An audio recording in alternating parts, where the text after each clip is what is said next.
के सबसे बड़े डिफेंस इंपोर्टर्स में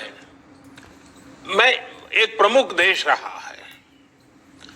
जब भारत आजाद हुआ था उस समय रक्षा उत्पादन के लिए भारत में बहुत सामर्थ्य था।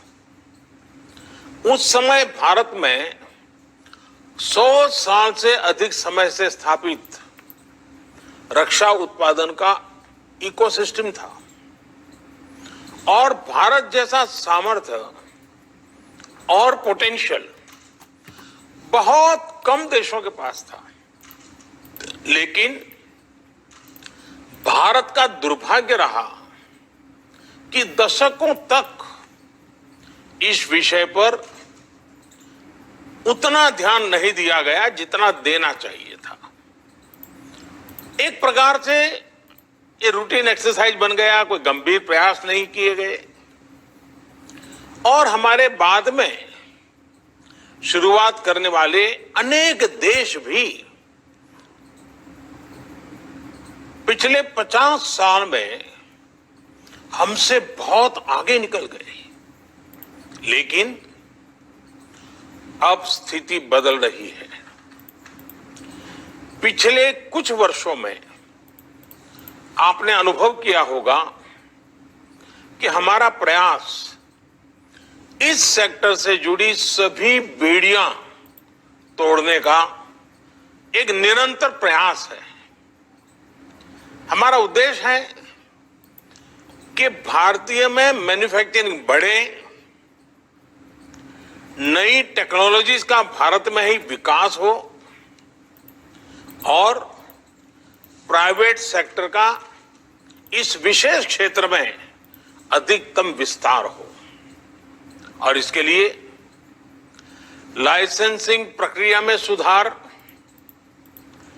लेवल प्लेइंग फील्ड की तैयारी,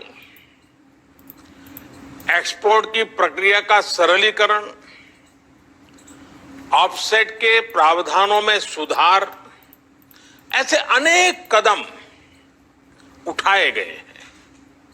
साथियों, मेरा मानना है कि इन कदमों से भी अधिक महत्वपूर्ण है रक्षा क्षेत्र में देश में एक नई मानसिकता हम सब अनुभव कर रहे हैं। एक नई मानसिकता का जन्म हुआ है। आधुनिक और आत्मनिर्भर भारत के निर्माण के लिए रक्षा क्षेत्र में आत्मविश्वास की भावना अनिवार्य है।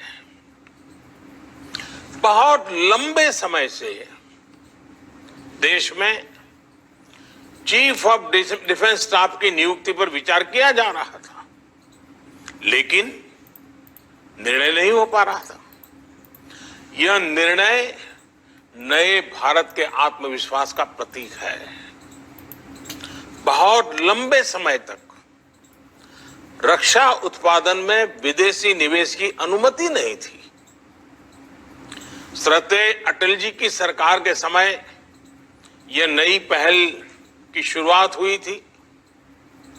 हमारी सरकार आने के बाद इसमें और सुधार किए गए और अब पहली बार इस सेक्टर में 74% तक एफडीआई ऑटोमेटिक रूट से आने का रास्ता खोला जा रहा है।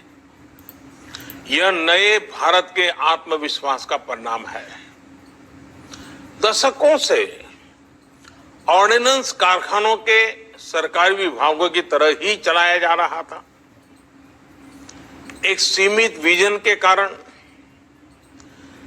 देश का नुकसान तो हुआ ही, वहां जो काम करने वाले लोग थे, जिनके पास टैलेंट थी, कमिटमेंट था, मेहनती थे, ये हमारा बहुत ही अनुभव से संपन्न हमारा जो मेहनत करने वाला श्रमिक वर्ग वहां जो है, उनका तो बहुत नुकसान हुआ। जिस सेक्टर में करोड़ों लोगों के रोजगार के अवसर बन सकते थे, उसका इकोसिस्टम बहुत ही सीमित रहा।